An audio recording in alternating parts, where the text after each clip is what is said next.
The snow fell like memories that night, silent, relentless, and with no regard for those caught unprepared. Mark Turner stood on the empty platform, his worn denim jacket pulled tight across his shoulders, his 6-year-old daughter Emma clutching his hand. The last train had been delayed by 2 hours, 2 hours in this bitter December cold, with nothing but a vending machine coffee keeping his fingers from going numb. His eyes burned from exhaustion, from the wind, from the quiet desperation of a father who had promised his little girl they'd make it home tonight. But promises were getting harder to keep these days. Take a moment before we jump back in. Tell us where you're tuning in from, and if this story touches you, make sure you're subscribed, because tomorrow I've saved something extra special for you. Mark hadn't planned to be at Westridge Station at midnight. He hadn't planned a lot of things, becoming a single father, losing his construction job when the company folded, surviving on freelance handyman work that barely covered rent. But plans had a way of dissolving lately, like sugar in rain. What remained was simpler. Keep Emma fed, keep her warm, keep moving forward. One step, then another. Tonight's job had run late, fixing pipes in an old apartment building across town. The client paid cash, and Mark had tucked the bills into his wallet with relief. Enough for groceries this week. Maybe even something extra for Emma's Christmas, still 2 weeks away, but looming large in his thoughts.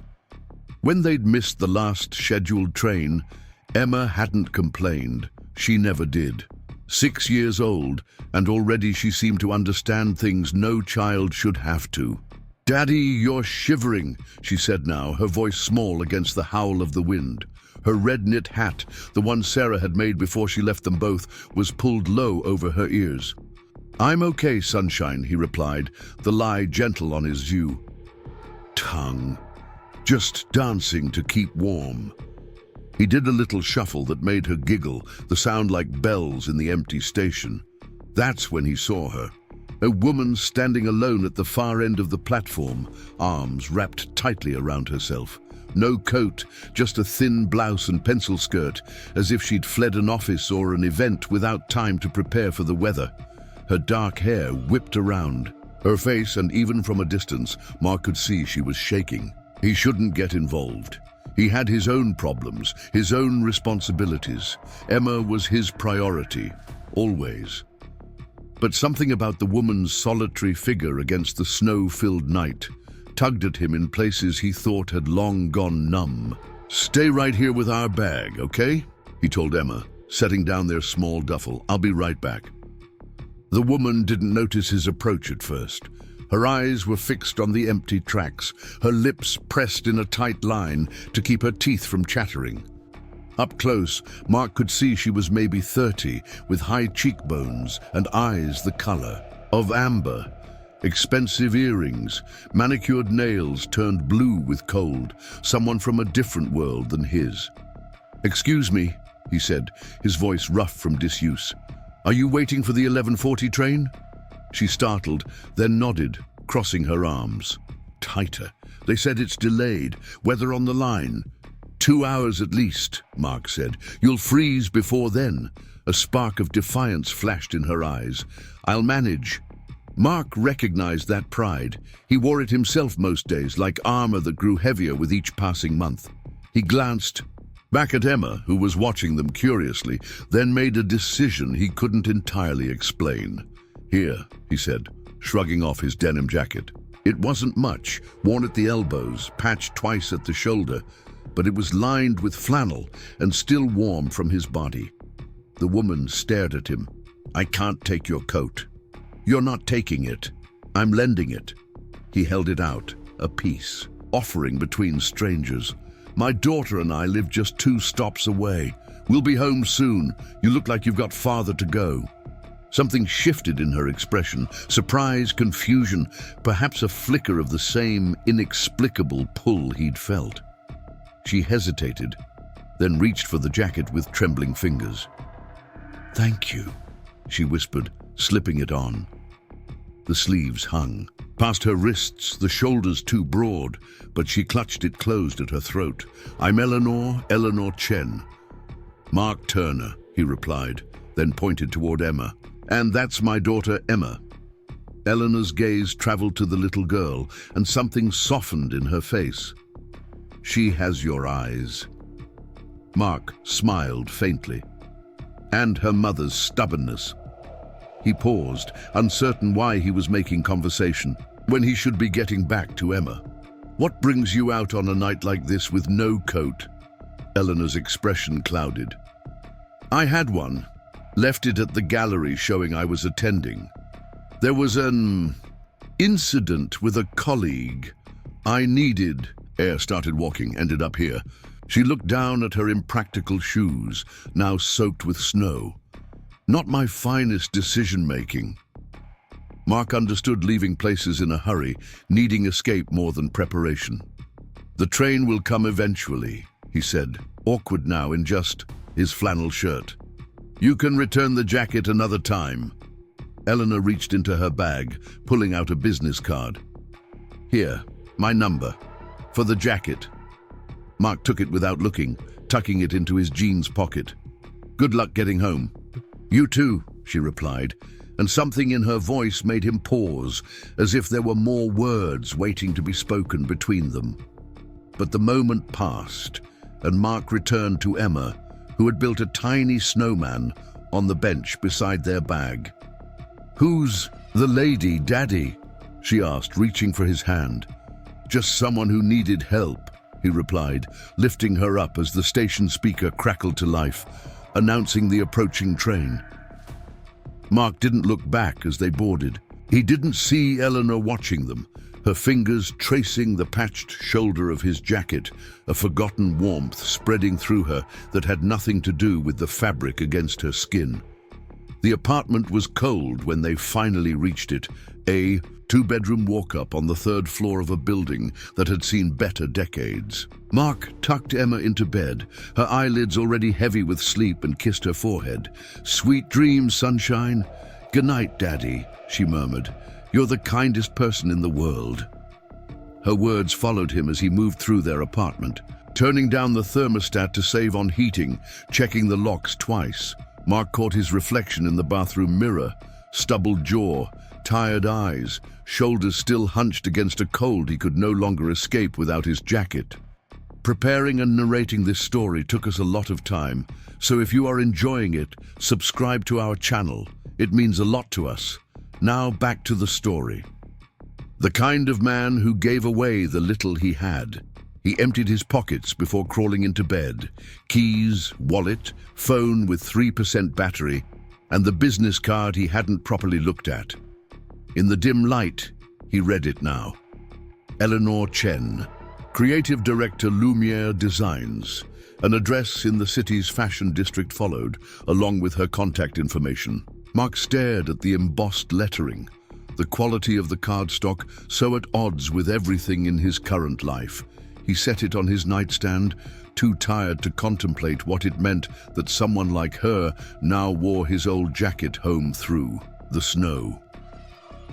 Morning came with weak sunlight, and the realization that he had no coat for his job that day. Another repair, this time fixing cabinet hinges for an elderly couple across town. Emma didn't ask about the jacket as they prepared for their day, but she watched him pull on 2 layers of flannel with knowing eyes, too perceptive for her age. "Maybe Santa will bring you a new coat," she suggested as they waited at the bus stop, her small hand in his. Mark smiled, even as his chest tightened. "Maybe, sunshine. But remember what we talked about? This Christmas is going to be more about special moments than special things." Emma nodded solemnly, like making paper snowflakes and hot chocolate. "Exactly." He squeezed her hand, marveling at how easily she accepted what he knew were adult compromises, adult failures. The week passed in a blur of work, fixing things for other people, while his own life remained stubbornly broken. Mark forgot about Eleanor Chen and the jacket, too consumed with calculating expenses for the month, with Emma's school winter program, with the leak in their bathroom ceiling that the landlord kept promising to repair. Until the text message came, 9 days after that night at the station. Is this Mark Turner, the jacket lender from Westridge Station? This is Eleanor Chen. Mark stared at his phone during his lunch break, a peanut butter sandwich halfway to his mouth. He hesitated, then typed back, yes. Hope you made it home safely that night. 3 dots appeared immediately then. I did, thanks to you. I'd like to return your jacket, and perhaps thank you properly. Are you free for coffee tomorrow? Mark's instinct was to refuse. People like Eleanor Chen didn't have coffee with people like him without reason. But then he thought of the missing jacket, of how the winter was growing colder, of how he couldn't afford a new one until after the new year at least. I work until 4. Could meet after. Perfect. There's a cafe called Morningside on Elm Street. 4:30? Mark agreed before he could think better of it, then finished his sandwich in thoughtful silence. He told himself it was just about getting his jacket back. Nothing more. The next day, he arranged for Emma to stay with Mrs. Abernathy, their elderly neighbor who watched her sometimes when Mark had evening jobs. He changed into his cleanest flannel shirt after work, aware suddenly of the calluses on his hands, the worn edges of his jeans, aware for the first time in months of how he might appear to someone else. Morningside Cafe was not the kind of place Mark frequented. Edison bulbs hung from exposed rafters, and the menu offered coffee beans from countries he couldn't pronounce. He felt immediately out of place among the sleek laptops and expensive winter wear. But then he saw her, Eleanor, seated by the window, his denim jacket folded neatly on the chair beside her. She looked different in daylight. Her dark hair fell in a smooth curtain to her shoulders. She wore a crisp white blouse and slim black pants, a delicate gold necklace at her throat. She hadn't spotted him yet, her attention on the tablet before her, and Mark had the sudden, overwhelming urge to turn around and leave, to return to the world that made sense, where expectations were low, but at least they were clear. But then she looked up, her amber eyes finding his across the room, and something in her expression, relief, pleasure, kept him rooted in place. She raised a hand in greeting, and Mark found himself moving toward her table, navigating between patrons, who seemed to belong to an entirely different species than him. You came, Eleanor said, as he approached, standing to greet him. I said I would, Mark replied, awkward now in her presence. Daylight had a way of stripping away the strange intimacy of that snowy night. Thank you for taking care of my jacket. Eleanor gestured for him to sit, then handed him the folded denim. I had it cleaned, she said. I hope you don't mind. Mark ran his fingers over the familiar fabric, noticing that the threadbare patches seemed less pronounced. The collar, freshly pressed. You didn't have to do that. It seemed the least I could do. She studied him for a moment, then gestured to the counter. What can I get you? My treat. Just black coffee is fine. Mark set the jacket on his lap, unwilling to let it go, now that he had it back.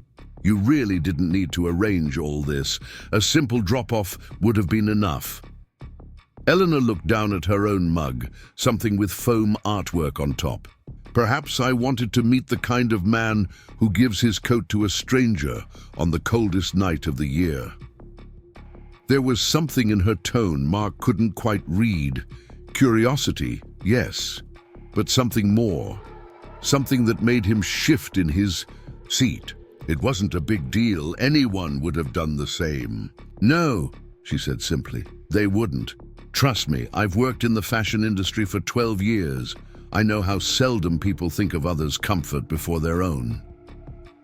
An awkward silence fell between them, filled with the cafe's ambient noise, steaming milk, quiet conversations, indie music playing over hidden speakers. Mark's coffee arrived and he wrapped his hands around the warm mug, suddenly uncertain why he was there at all. You mentioned your daughter that night, Eleanor said finally. Emma, right? Mark nodded, a small smile breaking through his discomfort. Yes, She's 6, too smart for her own good. She must be excited for Christmas. The comment, innocent as it was, struck Mark like a physical blow. He stared into his coffee. She understands we're keeping things simple this year. Eleanor seemed to sense the shift in his mood. I'm sorry. I didn't mean to pry. You're not, Mark said quickly. It's just been a challenging year. Emma's mother left us 18 months ago. The construction company I worked for folded in June. We're managing, but... He trailed off, surprised at how easily the words had spilled out to this stranger. Eleanor was quiet for a moment. Life has a way of testing us when we least expect it, she said finally. My parents lost everything when I was 14. We came to this country with 2 suitcases between us. I still remember the shame of wearing the same 3 outfits to school, rotating them and hoping no one would notice. Mark looked up, surprised by this glimpse beneath her polished exterior. And now you're a creative director. A small smile played at her lips. Now I am, but I haven't forgotten what it feels like to be cold without a coat. Their eyes met across the table, and Mark felt something shift between them, a recognition, perhaps, of shared experience despite their different circumstances. For the first time since sitting down, he relaxed slightly. What exactly does a creative director do? He asked. Eleanor's face lit up with a passion that transformed her features. At Lumiere, everything from conceptualizing seasonal collections to overseeing the design team to ensuring our brand identity remains consistent. We specialize in sustainable luxury, pieces designed to last generations, not just seasons.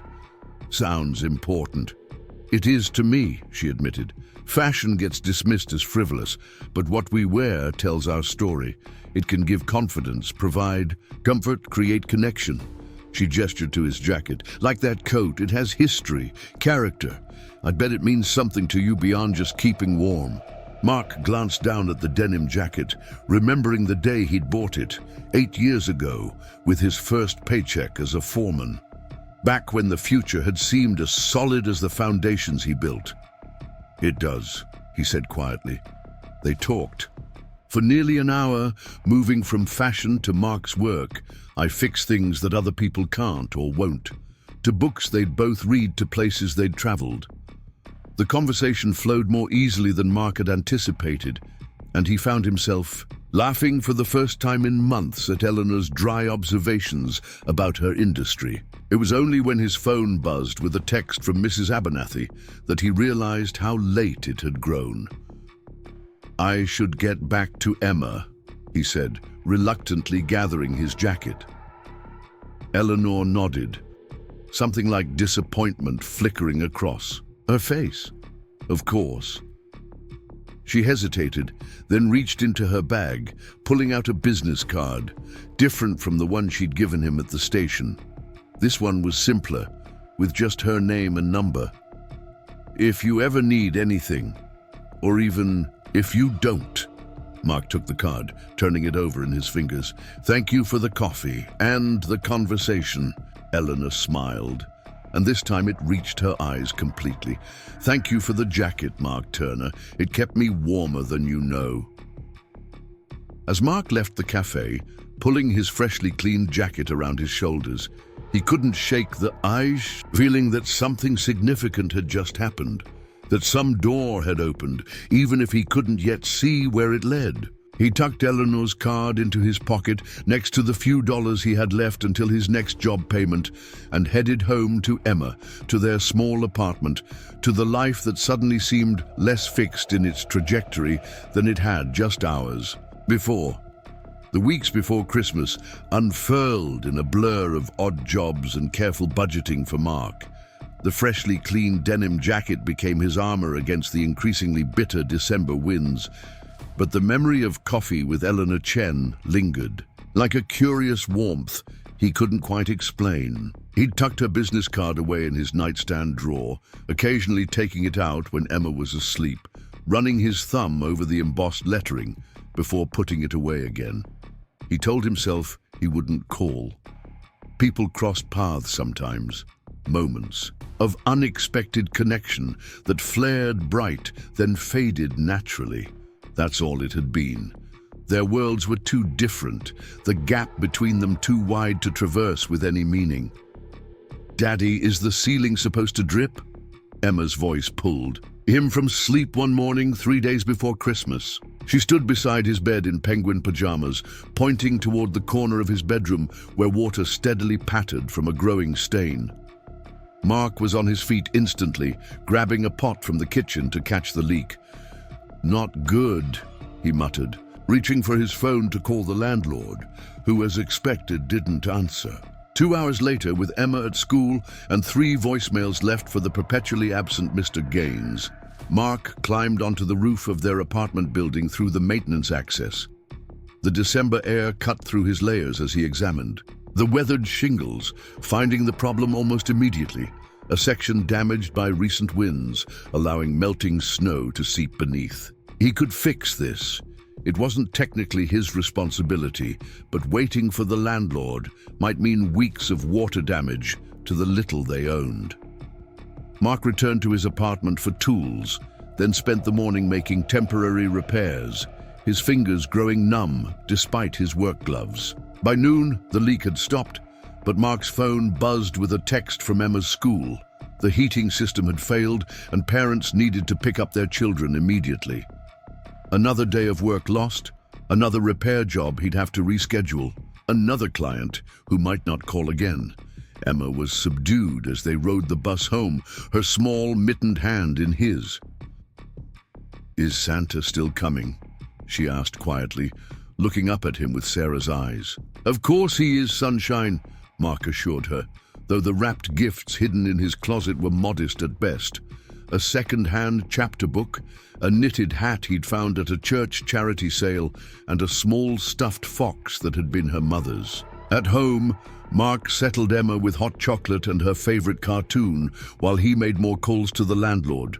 When the voicemail box finally announced it was full, he sighed, staring at his phone with frustrated resignation. That's when he saw it.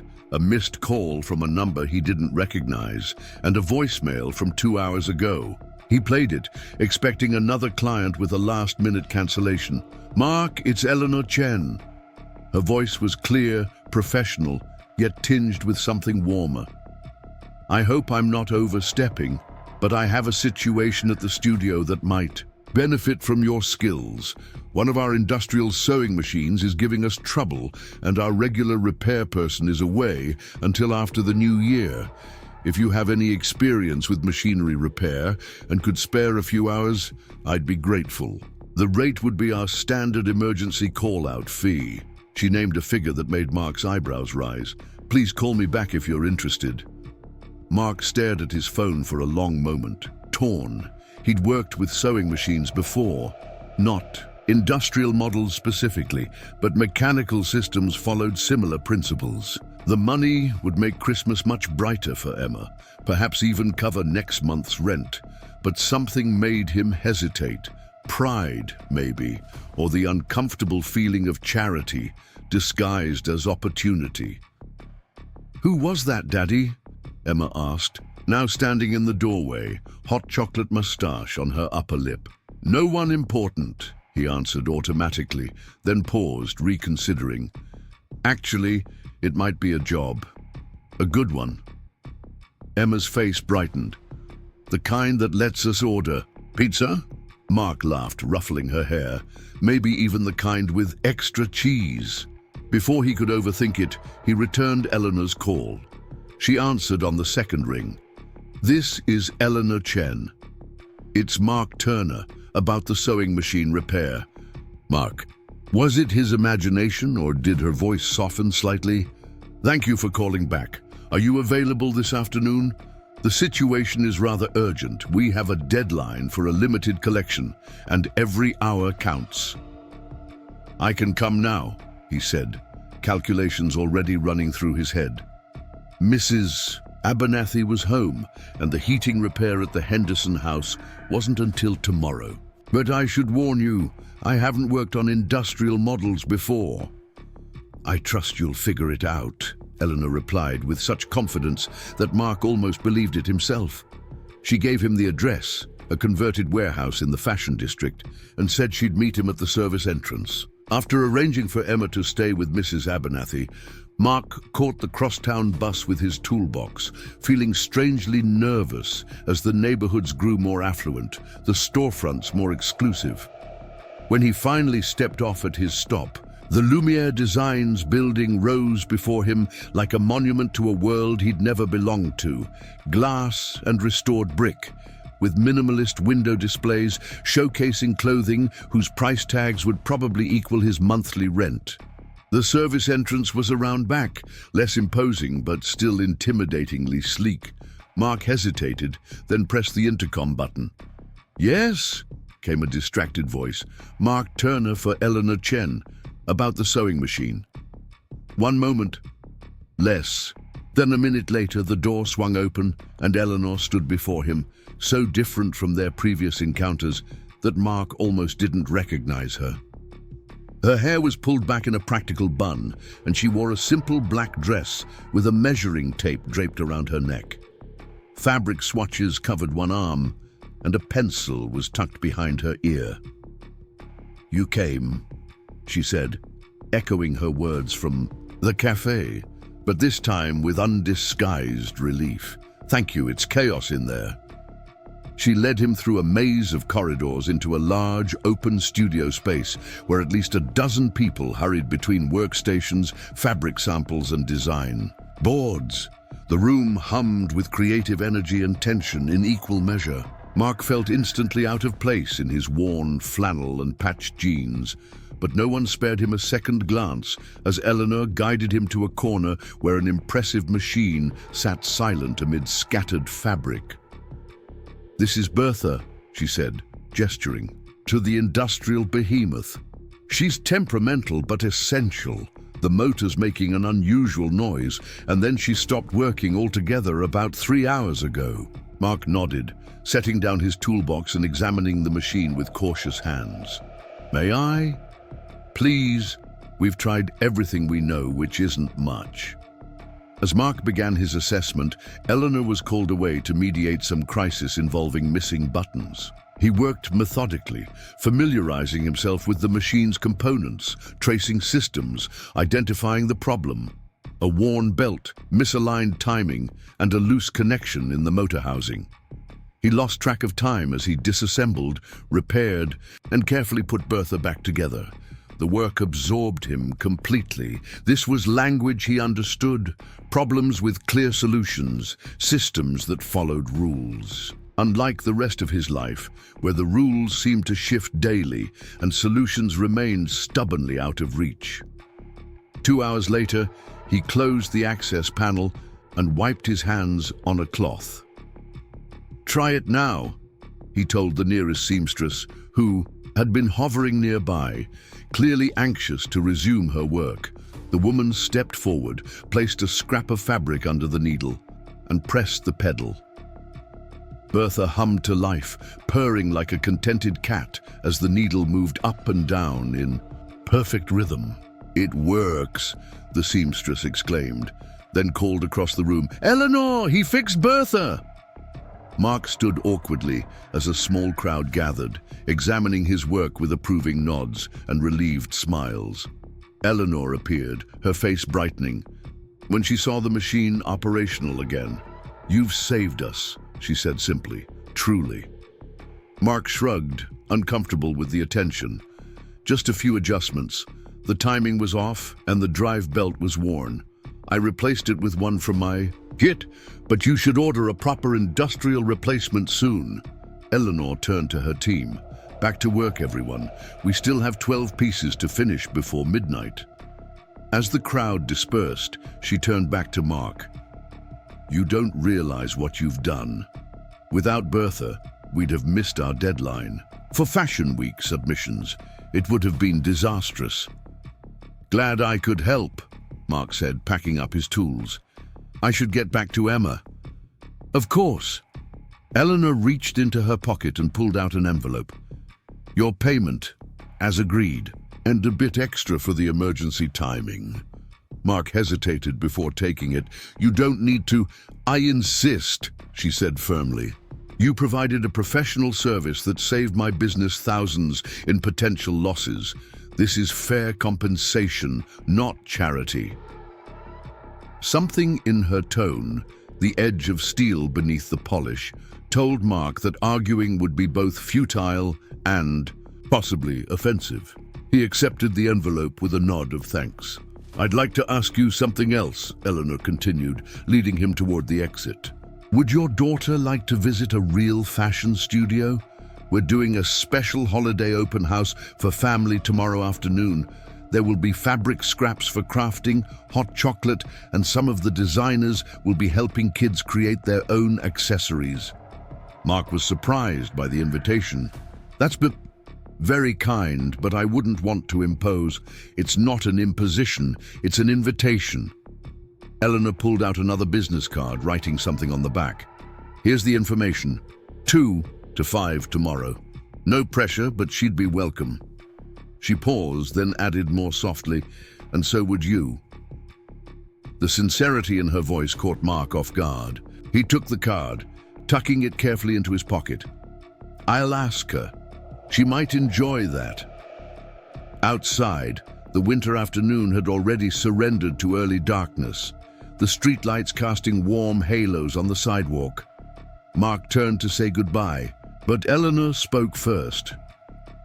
"Your jacket saved me that night," she said suddenly. "And today, you saved my business. I'm beginning to think the universe has an interesting sense of balance."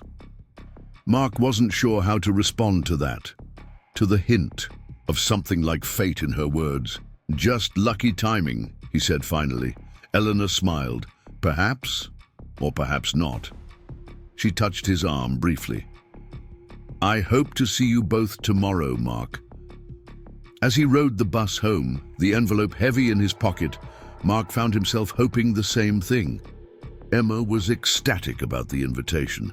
A real fashion studio where they make fancy dresses and stuff. "That's right, sunshine," Mark said as they ate dinner. "Pizza with extra cheese, as promised. But we don't have to go if you'd rather. Do something else."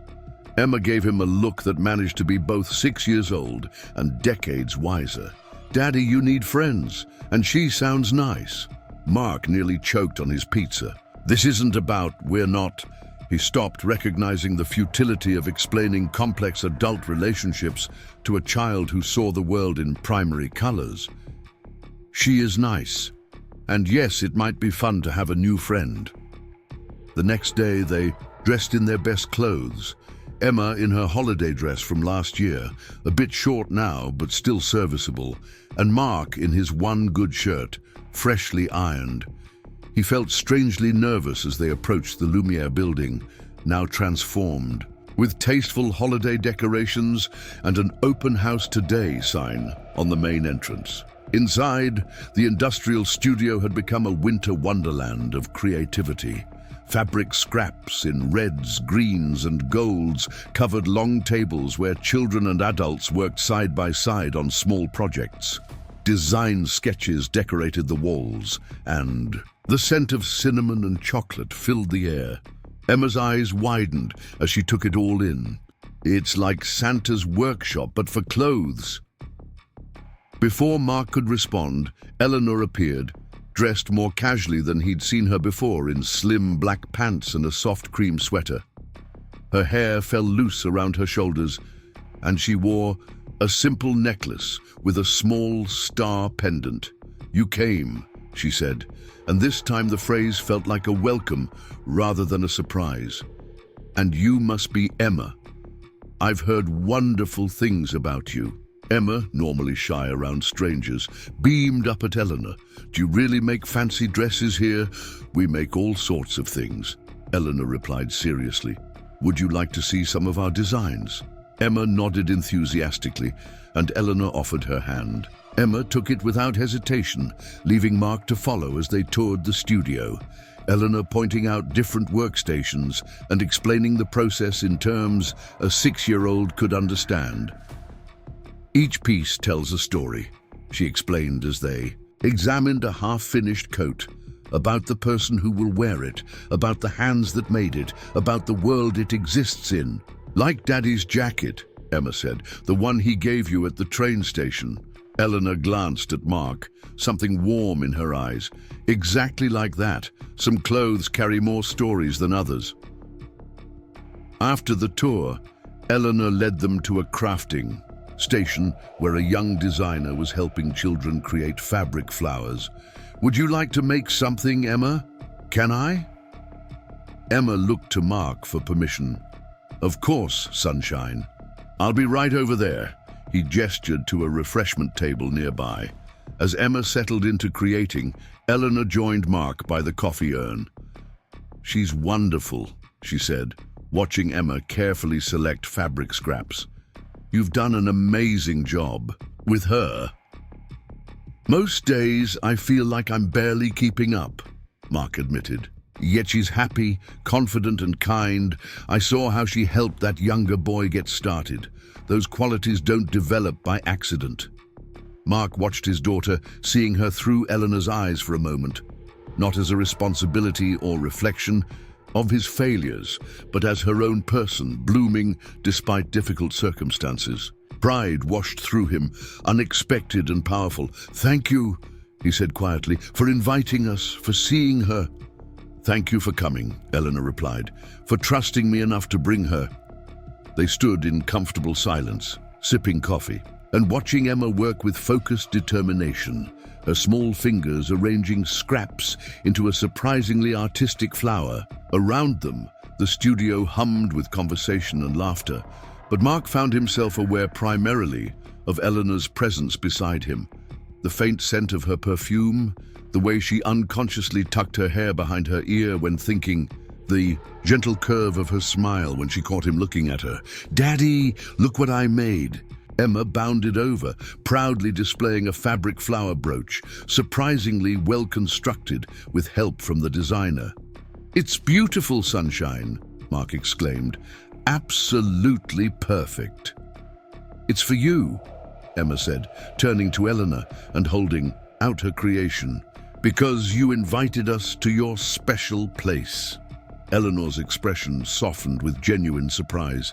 "For me? Oh, Emma, thank you." She carefully pinned the brooch to her sweater. "I'll treasure it always." "Now you match," Emma declared, pointing to other designers who wore similar handmade accessories. Eleanor laughed, the sound clear and unguarded. "Now I match," she agreed, catching Mark's eye with a smile that made his chest tighten. As the afternoon continued, Mark observed a different side of Eleanor. Not the polished professional or the vulnerable woman from the train station, but something in between. She moved through the space with quiet authority, introducing them to her team, ensuring everyone had refreshments, occasionally stepping away to handle questions. Yet she always returned to them, as if drawn by some invisible thread. Near the end of the event, as things were winding down, Eleanor approached with something hidden behind her back. "I have something for you, Emma," she said. "A thank you for your beautiful flower." She revealed a small package wrapped in simple brown paper tied with a red ribbon. "May I?" she asked Mark, seeking permission before giving his daughter a gift. Mark nodded, touched by her thoughtfulness. Emma carefully unwrapped the package to reveal a child-sized silk scarf in vibrant blues and purples, with tiny silver stars scattered across it like constellations. "It's from our spring collection," Eleanor explained. "One of a kind because it was our test piece for the pattern." "It's the prettiest thing I've ever seen," Emma breathed, running her fingers over the smooth fabric. "Can I wear it now?" "Of course." Eleanor knelt down, showing Emma how to drape it elegantly around her neck. "There, perfect." Emma twirled, the scarf fluttering around her. "Look, Daddy, I'm fancy." "The fanciest," Mark agreed, his throat tight with emotion. The gift was exactly right. Beautiful without being excessive, thoughtful without being presumptuous. Eleanor had somehow understood exactly what would delight his daughter while respecting Mark's pride. As the open house drew to a close, they helped clean up. Emma proudly wearing her new scarf and chattering happily with anyone who would listen. When it was time to leave, Mark found himself reluctant to end the afternoon. "Thank you again," he said as they stood by the exit. "Today has been unexpected." Eleanor tilted her head slightly. "In a good way, I hope." "In the best way," he admitted. "Emma hasn't been this excited about anything in months." Eleanor's gaze moved to where Emma was saying goodbye to the young designer who had helped her with the flower. "She lights up a room," she said softly, then turned back to Mark. "I have another favor to ask, if you're open to it." "After today, name it. We're having issues with the lighting system in our main showroom. The electrician can't come until after New Year's, and we have an important client preview next week." She hesitated. "Would you be willing to take a look? Same rate as yesterday, of course." Mark knew it wasn't just about the repair, it was an offering, a reason to see each other again that didn't require either of them to acknowledge the growing connection between them. "I have time tomorrow afternoon," he said, "if that works." Relief and something warmer flickered across Eleanor's face. "Tomorrow would be perfect. 1 o'clock? "We'll be here," Mark said, then clarified, I'll be here. Emma has a play date." Eleanor's smile widened slightly. "I'll see you then." As they rode the bus home, Emma fell asleep against his shoulder, the silk scarf still clutched in her small hand.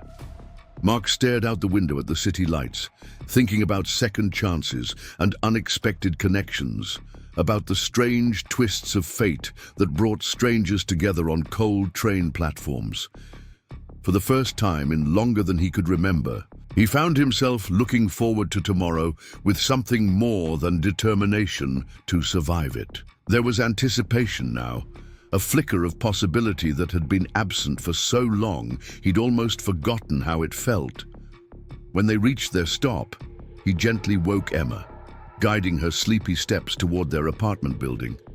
The roof was holding, his repairs had worked. The landlord remained absent, but somehow that seemed less important now. "Did you have fun today?" he asked as he helped Emma prepare for bed. She nodded, carefully folding her new scarf and placing it under her pillow. "Eleanor is pretty," she said matter-of-factly, "and she looks at you like you're special." Mark paused in the act of pulling up her covers. "Does she?" "Uh-huh. The same way you look at her when you think no one sees." Out of the mouths of babes, Mark thought, tucking her in and kissing her forehead. "Good night, sunshine, sweet dreams." "Night, Daddy," Emma murmured, already drifting off. "I think tomorrow's gonna be good." Mark stood in the doorway, watching his daughter sleep, her innocent observation echoing in his mind. Tomorrow. One more repair job. One more chance to be in Eleanor's presence. One more step into whatever this was becoming.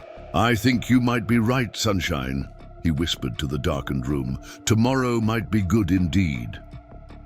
In his bedroom, Mark took out the envelope Eleanor had given him, finally counting the contents by the dim light of his bedside lamp. It was more than he'd expected. Enough for rent, enough for a real Christmas dinner, enough for one additional gift for Emma. But as he prepared for sleep, it wasn't the money that occupied his thoughts. It was the memory of Eleanor kneeling to arrange a silk scarf around his daughter's neck, the genuine delight in her eyes at Emma's handmade flower, the way the professional facade had softened throughout the afternoon to reveal the woman beneath. A woman who had once stood alone on a cold platform, who had built a career from determination, who looked at him, if Emma was to be believed, like he was someone special. Mark fell asleep with that thought, and for the first time in months, his dreams were not of what he'd lost, but of what might still be found. At precisely 10 o'clock, Eleanor appeared at the edge of the park, a vision in a cream-colored wool, coat and burgundy scarf. Her hair fell in loose waves around her shoulders, and she wore simple black boots with just enough heel to look elegant without being impractical. Mark watched her scan the crowd. her expression a mixture of anticipation and uncertainty until her eyes found them. When she spotted Mark and Emma on the bench, her entire demeanor shifted, shoulders relaxing, face brightening with a smile that transformed her from the polished businesswoman into someone more approachable, more vulnerable. "Eleanor!" Emma called, waving enthusiastically with her mittened hand. Eleanor made her way through the crowd, navigating between families and couples with natural grace. "Good morning," she said as she reached them, slightly breathless. "Sorry if I'm late." "You're exactly on time," Mark assured her, suddenly aware of his second-hand coat and worn jeans compared to her flawless ensemble. Emma stood up, wobbling, slightly on her skate blades. "Look, I'm wearing the scarf you gave me." Eleanor knelt to admire it, adjusting it with gentle hands. "It looks perfect on you, Emma. Even better than I imagined." Mark watched this simple interaction with an unexpected tightness in his chest. There was something so natural in the way Eleanor spoke to his daughter, not with the condescending tone adults often used with children, but with genuine respect and warmth. "Do you know how to skate?" Emma asked, peering up at Eleanor with curious eyes. "It's been years," Eleanor admitted. "I might need some help remembering." "Daddy can teach you. He's the best skater. He never falls, even when I make him go super fast." Mark laughed, feeling heat rise to his cheeks. "I think Eleanor might be more coordinated than you give me credit for, Sunshine." Eleanor smiled at the nickname, her eyes meeting Mark's with quiet understanding. "Still, I wouldn't mind a steadying hand."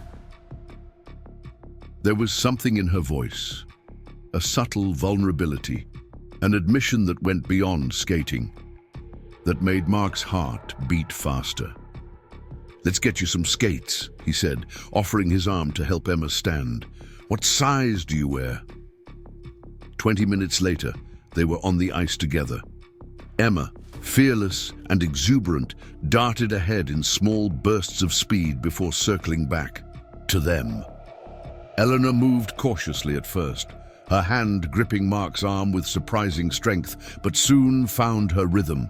"You're a natural," Mark observed as she glided beside him, her initial tension melting into fluid movement.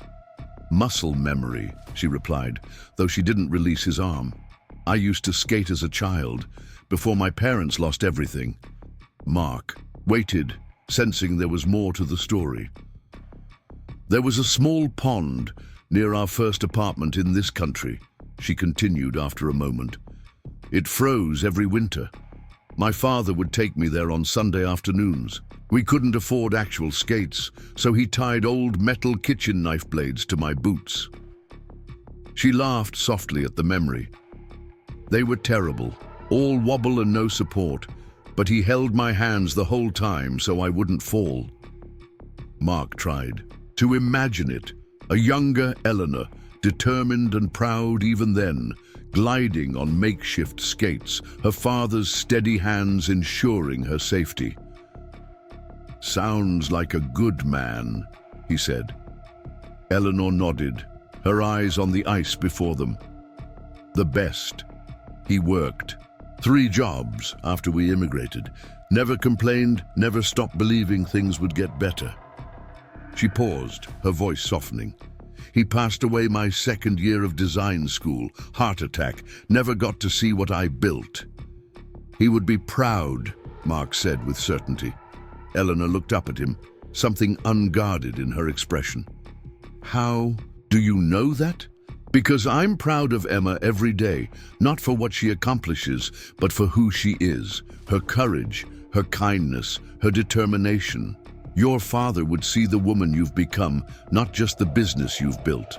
Eleanor's eyes glistened briefly before she looked away, blinking rapidly. "Thank you," she whispered. "Daddy! Eleanor! Watch me!" Emma called, executing a wobbly spin in the center of the rink. "Careful, Sunshine," Mark called back, but his voice held pride rather than worry. They skated for nearly an hour, falling into an easy rhythm together. Eleanor gradually released her grip on Mark's arm, but stayed close beside him, their shoulders occasionally brushing, each point of contact sending warmth through his winter layers. Emma darted between them, chattering excitedly about Christmas Eve and asking Eleanor dozens of questions about her job, her favorite colors, whether she believed in Santa. "Daddy says Santa brings what you need, not always what you ask for," Emma explained seriously as they took a break, sitting on a bench with hot chocolate from one of the vendors. Eleanor glanced at Mark, understanding the financial reality behind the philosophical explanation. "Your daddy is very wise," she said. "Sometimes we don't even know what we truly need until it finds us." The words hung in the air between them, weighted with significance beyond a child's understanding. Mark found himself watching Eleanor's profile as she listened to Emma's continued chatter about Christmas wishes and holiday traditions. The winter sunlight caught in her dark hair, highlighting threads of deep mahogany he hadn't noticed before. The polished veneer he'd first observed had softened, revealing a woman whose elegance was not merely a professional facade, but an integral part of her, balanced now by genuine warmth and subtle vulnerability. "What about you, Eleanor?" Emma asked suddenly. "What are you doing for Christmas?" The question caught both adults by surprise. Eleanor's smile faltered slightly. "I have some designs to finish, actually. Quiet day at home." "Alone?" Emma pressed, with the directness only children can manage. Eleanor nodded, trying to make it sound like a choice. "Sometimes that's nice. Peaceful." Emma looked horrified. "But it's Christmas. Nobody should be alone on Christmas." Mark was about to gently redirect his daughter's well-meaning but intrusive questioning when Emma continued, "You should come to our house. Right, Daddy. Eleanor should have Christmas with us." The invitation hung in the air, unexpected and complicated. Mark saw the surprise on Eleanor's face, followed by what looked like genuine longing quickly masked by polite hesitation.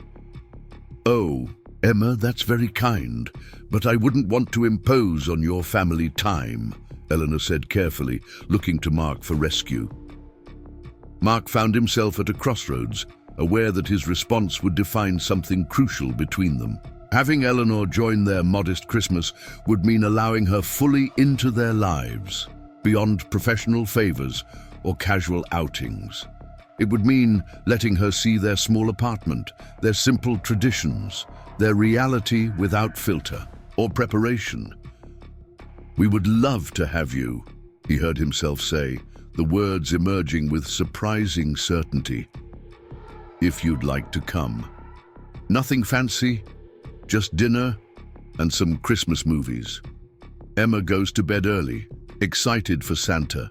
Eleanor's expression shifted subtly. Surprise, then appreciation, then something deeper that made Mark's chest tighten. "Are you sure?" "Absolutely," he said, more confident now.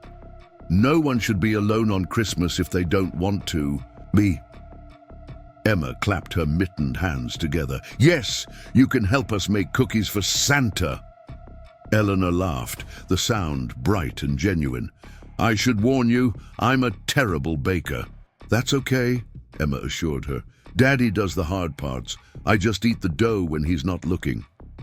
"I heard that, young lady," Mark said with mock sternness, and all three of them laughed.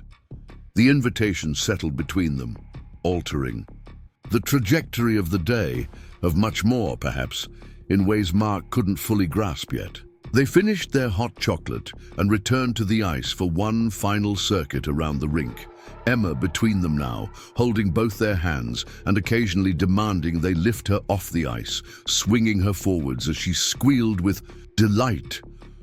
Later, as they removed their skates, Eleanor checked her phone. "I need to stop by the studio briefly," she said, looking apologetic. "Last-minute details for the preview next week." "On Christmas Eve?" Mark asked.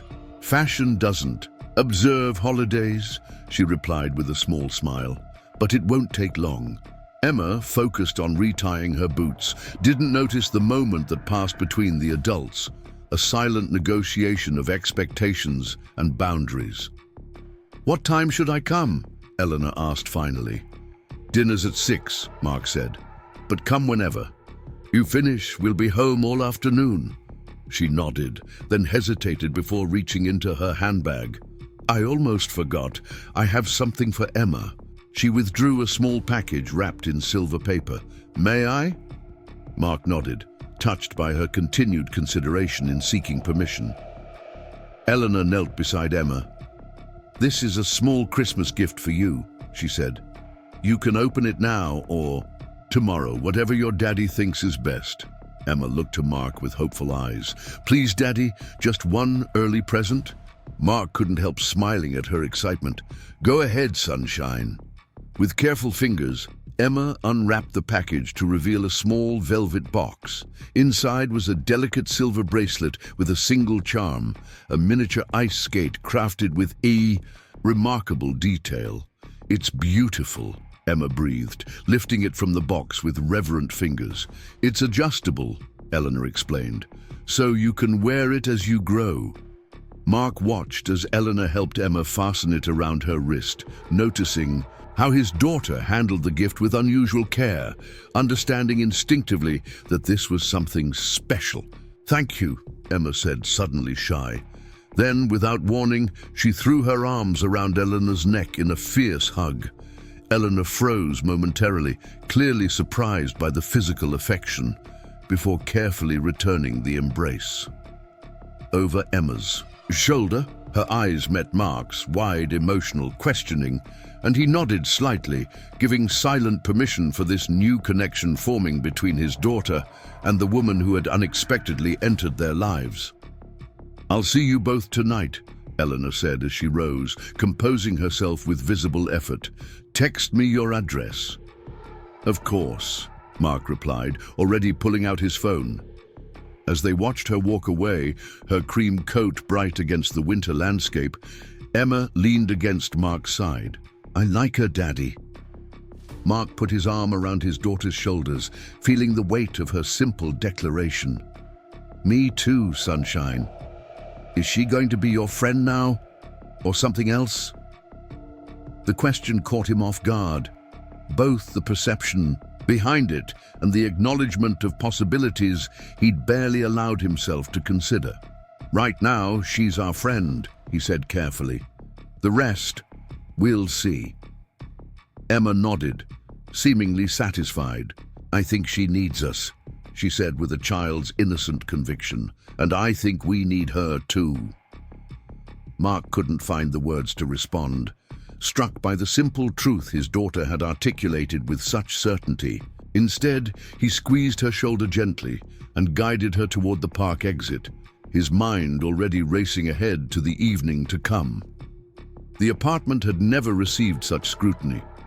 After returning from the park, Mark spent the afternoon in a flurry of activity, vacuuming the worn carpet, wiping down every surface, hanging fresh towels in the bathroom, and even using the slightly spicy cologne Sarah had given him 2 Christmases ago, still mostly full in the medicine cabinet. Emma watched these preparations with knowing eyes, occasionally offering helpful suggestions like, "Maybe we should get fancy plates," and "Do you think Eleanor likes the smell of cleaning spray?" Mark prepared the simplest meal he could manage. With dignity, roast chicken, potatoes, and vegetables. Nothing elaborate, but hearty and honest. The apartment filled with savory aromas, masking the faint scent of mildew from the repaired leak. At 5:30, his phone buzzed with a text message. "Finished earlier than expected. Is it still okay to come now? I can wait if you need more time." Mark glanced around at the apartment.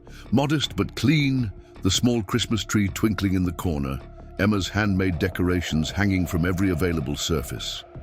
Nothing like the elegant spaces Eleanor inhabited daily, but warm and genuine. "Now is perfect," he replied, adding his address. 20 minutes later, there was a gentle knock at the door. Mark wiped his hands on a dish towel, took a deep breath, and opened it. Eleanor stood in the hallway, changed from her skating outfit. into a simple sweater dress in deep burgundy, her hair pulled back in a loose knot at the nape of her neck. She carried several bags and a bottle of wine.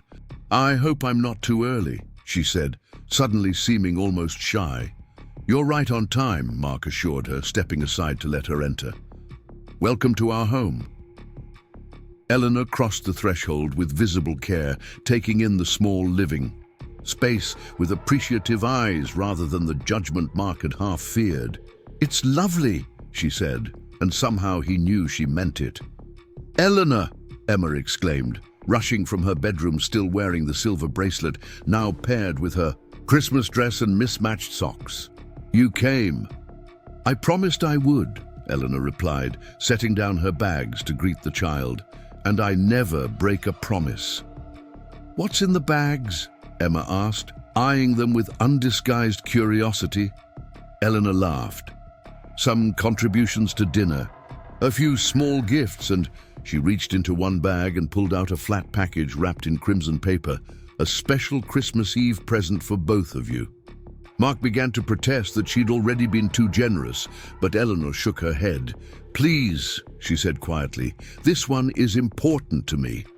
Something in her tone silenced his objections. He accepted the package, feeling its weight, a book perhaps, or a framed photograph. "Can we open it now?" Emma asked, practically bouncing with excitement. Mark looked to Eleanor, who nodded.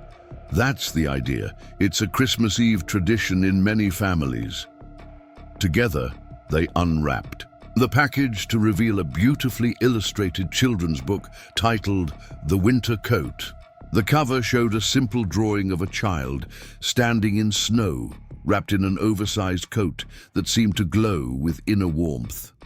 "My father used to read this to me every Christmas Eve," Eleanor explained, her voice soft with memory. "It's about a magical coat that keeps changing hands, protecting different people through a long winter, until it finally returns to its original owner when they need it most." The significance wasn't lost on Mark, the echo of his own coat given to Eleanor that snowy night, the beginning of whatever was unfolding between them now. "Will you read it to us?" Emma asked, already settling on the sofa and patting the spot. Beside her, Eleanor glanced at Mark, seeking permission, and he nodded, deeply moved by this glimpse into her private traditions, her childhood memories shared so carefully with them. As Eleanor sat beside Emma and opened the book, Mark retreated briefly to the kitchen to check on dinner. From there, he watched them together. Eleanor's elegant hands turning pages, Emma's rapt attention, the gentle cadence of Eleanor's voice as she read about kindness and unexpected connections in the depths of winter. The scene before him seemed both extraordinary and somehow inevitable, as if the apartment had been waiting for this moment, this completion, without his awareness. The feeling didn't frighten him as it might have weeks ago. Instead, it settled in his chest like recognition, like coming home to a place he hadn't known he was seeking. Dinner was served shortly after. The three of them gathered around Mark's small table, now set with his mother's old tablecloth salvaged from the back of a drawer. Eleanor had brought crusty bread from an artisanal bakery, a salad with ingredients Mark couldn't identify but Emma surprisingly enjoyed, and the promised wine, which Mark suspected cost more than he typically spent on groceries for a week. The conversation flowed easily, moving from Christmas traditions to childhood memories to Emma's enthusiastic descriptions of her school projects. Eleanor listened with genuine interest, asking thoughtful questions that made Emma beam with pride. "And what about you, Mark?" Eleanor asked as they finished the meal. "What did you want to be when you were growing up?" The question was innocent, but it touched on dreams long set aside. Mark considered deflecting, then decided on honesty. "An architect, actually. I love the idea of creating spaces that would shelter people, that would shape their experiences and memories." Eleanor's eyes widened slightly. "That explains your attention to structural detail when you're doing repairs. You see the whole picture, not just the broken parts." Her perception startled him. this ability to see beneath surface realities to deeper truths. Life had other plans, he said with a small shrug. Construction paid the bills, then repairs, you adapt. But you never stop designing, Eleanor said, gesturing toward a small sketch pinned to the refrigerator door. A treehouse Mark had drawn for Emma, complete with structurally sound supports and whimsical details. You just found different canvases. Before Mark could respond, Emma piped up. Daddy designs the best things. He made me a special bookshelf that looks like a castle, and he fixed Mrs. Abernathy's table to have secret drawers. Eleanor turned to him with new interest. You're not just a handyman, you're a craftsman. The distinction made Mark uncomfortable, though not in an unpleasant way. It had been so long since anyone had seen his work as more than functional necessity, had recognized the creativity and care he still invested despite circumstances. I just like making things work, he said finally. Making them better, if I can. Eleanor's gaze held his across the table. That's a rare gift, Mark, more valuable than you might realize. After dinner, they moved to the small living room. Eleanor helped clear the table despite Mark's protests, moving around his kitchen with surprising ease. Emma, full of excitement about Santa's imminent arrival, convinced them to make the promised cookies, simple sugar cookies from pre-made dough that Mark had splurged on. The apartment filled with laughter as Eleanor proved true to her warning about baking skills, somehow managing to flatten her cookies into shapeless puddles, while Emma's retained their Christmas tree form. I think your cookies have evolved beyond traditional shapes, Mark teased, as Eleanor examined her misshapen creations with mock dismay. They're avant-garde, she replied with dignity. Fashion-forward cookies, very exclusive. Emma giggled, her hands dusted with flour. They still taste good, she declared after sampling a broken piece. That's what matters most. Wise words from the youngest person in the room, Eleanor said, smiling at Mark over Emma's head. As the evening progressed, Mark observed how naturally Eleanor fit into their small home, adapting to their modest surroundings without awkwardness or condescension. She seemed genuinely content sitting on their second-hand sofa, helping Emma arrange cookies on a plate for Santa, laughing at the child's increasingly elaborate theories about reindeer flight mechanics. It was only when Emma began to yawn, her excitement finally yielding to fatigue, that the evening's spell threatened to break. I should go, Eleanor said softly as Mark returned from tucking Emma into bed. Let you both get some rest before the big day tomorrow. Mark felt a sudden reluctance to see her leave, aware that once she walked out the door, the magic of this unexpected Christmas Eve might dissolve like sugar in hot tea. Stay, he said impulsively, just a little longer, if you want. Eleanor's eyes met his, searching for something, reassurance perhaps, or confirmation of what was growing between them. Whatever she saw seemed to satisfy her. She nodded, settling back onto the sofa. Mark poured them each a small glass of the wine she'd brought and joined her, leaving comfortable space between them. The apartment was quiet now, illuminated only by the twinkling lights of the small Christmas tree. Thank you, Eleanor said after a comfortable silence, for including me tonight. It's been more meaningful than I can express. Thank you for coming, Mark replied. For bringing yourself, not just gifts or contributions to dinner. Emma was right. No one should be alone on Christmas if they don't want to be. Eleanor twisted her wine glass slowly between elegant fingers. I've been alone for most holidays since my father died. My mother returned to Taiwan years ago. Most of my friends in the industry travel to exotic locations or attend exclusive parties. She smiled faintly. I usually work, tell myself it's productive, but tonight... Tonight, Mark prompted gently when she trailed off. Tonight I remembered what it feels like to belong somewhere, she finished simply. even if just for an evening. The words hung between them, honest and vulnerable in a way that honored the fragile connection forming. Mark found himself wanting to reach for her hand, but hesitated, uncertain of boundaries, of what this was becoming. Instead, he offered his own truth. Since Sarah left, I focused entirely on Emma, on making sure she doesn't feel the absence too deeply, on keeping our life as stable as possible. I hadn't realized how isolated I'd become in the process, how much I'd forgotten about connection, beyond being a father. He paused, gathering courage, until that night at the train station. Eleanor's gaze lifted to meet his, steady and clear. "The night you gave me your coat." I still don't know why I did that," Mark admitted. "It wasn't like me to approach a stranger, but something about you called to something in you," Eleanor finished quietly. "Yes."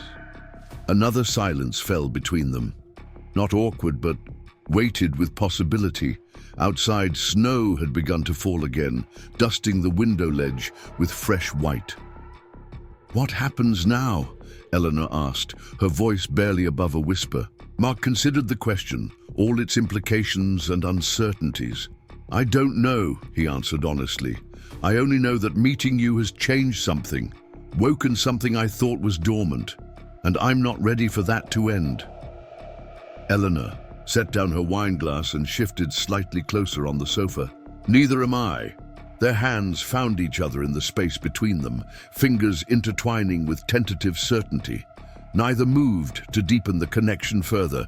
This simple touch was enough for now, a promise rather than a demand. "Stay for Christmas." "Morning," Mark said suddenly. "Emma will be up at dawn. We have cinnamon rolls from a can and hot chocolate. She opens her gifts. We stay in pajamas until noon. It's nothing elaborate, but it's perfect," Eleanor finished, squeezing his, "and it sounds perfect." And in that moment, in the quiet of Christmas Eve, with snow falling gently outside and the warmth of connection blooming between them, Mark believed it might just be. Spring arrived in the city with tentative warmth, the last traces of winter melting from shadowed corners as trees budded with fresh green life. 4 months had passed since that Christmas Eve when Eleanor had stayed for cinnamon rolls and pajama-clad gift opening. 4 months of gradual but undeniable change in the lives of Mark, Emma, and Eleanor. The changes were both subtle and profound. Eleanor's cream-colored coat now hung beside Mark's denim jacket in the small entry closet more weekends than not. Her elegant boots had taken residence next to Emma's growing collection of footwear. The refrigerator door boasted sketches of fashion designs alongside Emma's school artwork, and a bottle of Eleanor's preferred wine stood in the kitchen cabinet. Yet they hadn't rushed. Both carried too many scars to plunge headlong into something new, without caution, without certainty. Their relationship had unfolded through small, deliberate steps. Sunday brunches where Eleanor taught Emma how to properly hold a cloth napkin. Evenings when Mark helped Eleanor hang shelves in her minimalist apartment. Weeknights when all three gathered around Mark's small table for dinner and homework and comfortable silence.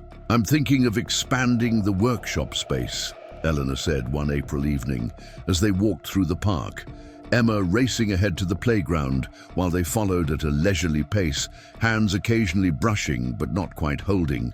Mark glanced at her profile, noting the thoughtful furrow between her brows. "Outgrowing the current studio?" Eleanor nodded, tucking a strand of hair behind her ear, a gesture he'd come to recognize as a sign she was contemplating something significant. "The Milan collaboration was bigger than anticipated. We need more production capacity, more design space." She hesitated. "Actually, I've been looking at the old Hartman building on Willow Street."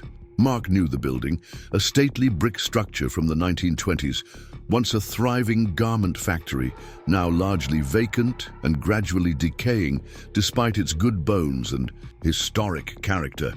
"That's ambitious. It would need substantial renovation." "I know." Eleanor stopped walking, turning to face him directly. That's partly why I wanted to discuss it with you. Mark waited, sensing there was more to this conversation than a property investment.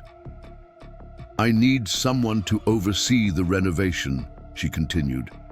Someone who understands both the structural requirements and the specific needs of a design studio.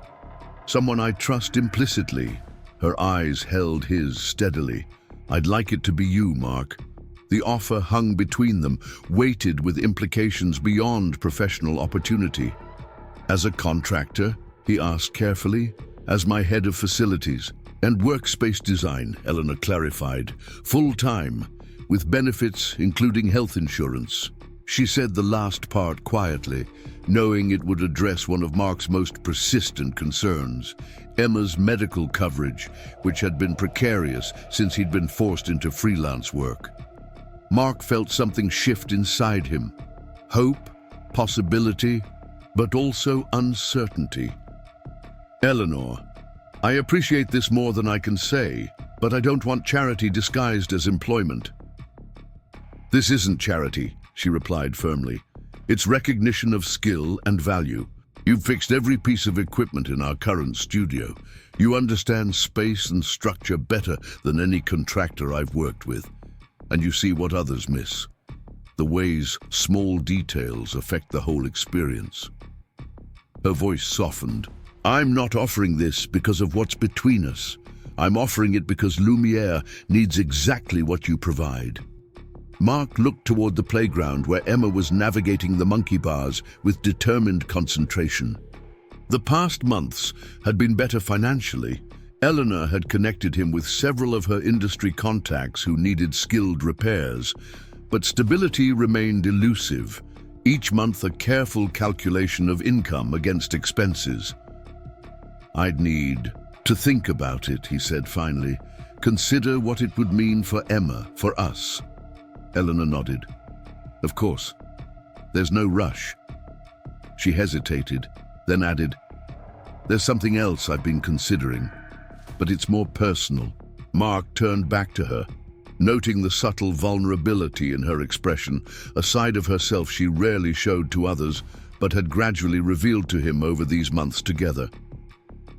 I've been offered a temporary position in Paris, she said. 3 months, consulting with a historic fashion house on their sustainability practices. It's an incredible opportunity for Lumiere, connections that could transform our reach. Mark felt a cold knot form in his stomach. Paris. When would you leave? Mid-June, returning in September. Eleanor's eyes searched his. It's not definite yet. I wanted to discuss it with you first. The playground seemed suddenly farther away, the spring air cooler against his skin. 3 months was a significant absence, especially in a relationship still finding its footing. You should take it, he said after a moment, the words costing him more than he showed. Opportunities like that are rare. Eleanor studied him carefully. That's not an answer to the question I'm really asking. Mark met her gaze. Which is, will we be okay? Will this... She gestured between them, encompassing all that had grown since that snowy night. Still be here when I return. The question revealed her own uncertainty, her own fears of abandonment and loss. Mark realized with sudden clarity that despite her outward success and confidence, Eleanor harbored the same doubts he did. That happiness was temporary, that connections could dissolve without warning. Eleanor, he said softly, taking her, hand fully in his now. Distance doesn't change what matters. We'll be here. Her fingers tightened around his. Promise? Promise. He smiled slightly. Besides, Emma would never forgive me if I let you disappear. She's already planning the fashion show for her stuffed animals using the scraps you brought her. Eleanor laughed, relief brightening her features. Those scraps cost more per yard than most people's entire wardrobes, which explains why her teddy bear is now the best-dressed toy in kindergarten. Their conversation was interrupted by Emma's triumphant call from the top of the climbing structure. They both waved, a united front of encouragement, before Emma descended and ran to the swings. "Mark," Eleanor said after a companionable silence, "the Paris opportunity and the building renovation aren't entirely separate matters in my mind." He glanced at her questioningly. "If the Hartman building purchase goes through, renovations would begin while I'm away," she explained. "You would be my eyes and hands here, creating the foundation for Lumiere's future." She paused, choosing her words carefully. "And when I returned, perhaps we could discuss other foundations as well." The implication was clear, hanging in the spring air between them. A future not just professionally intertwined, but personally bound. Mark felt a surge of emotion he hadn't experienced in years, not since before Sarah's departure had shattered his belief in permanence and promises. "One step at a time," he said gently. "First, let's see if you can survive 3 months of French cuisine without my boxed mac and cheese." Eleanor smiled, accepting his need to lighten the moment without pushing for more definitive answers. A true test of devotion. That night, after Eleanor had gone home to her apartment and Emma was asleep, Mark sat at his small kitchen table with a notepad, sketching ideas for the Hartman building, how the historical features could be preserved, while creating a functional modern workspace, how natural light could be maximized, how the flow between design and production areas could be optimized. His hand moved almost automatically, years of suppressed architectural instincts flowing freely now that they'd been given permission to emerge. The sketches weren't just about physical space. They represented something larger, a future taking shape in ways he couldn't have imagined that snowy night at Westridge Station. When he finally put down his pencil, hours later, he realized he'd made his decision. The job was right, the timing was right, and Eleanor, complicated, determined, surprisingly vulnerable Eleanor, was right in ways he was only beginning to fully comprehend. The following weeks passed in a flurry of activity. Eleanor finalized both the Paris consulting agreement and the purchase of the Hartman building.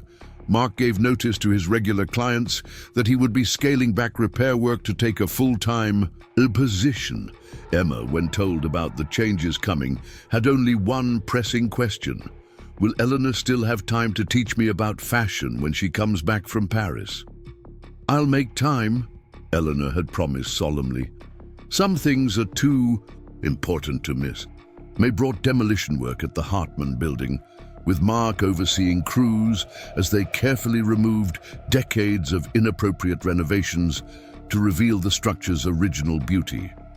Eleanor visited the site daily, her eyes shining as she watched the space begin to transform, Mark's sketches gradually taking three-dimensional form. "It's better than I imagined," she told him one afternoon as they stood in what would become the main atelier, dust motes dancing in sunlight, streaming through newly uncovered windows.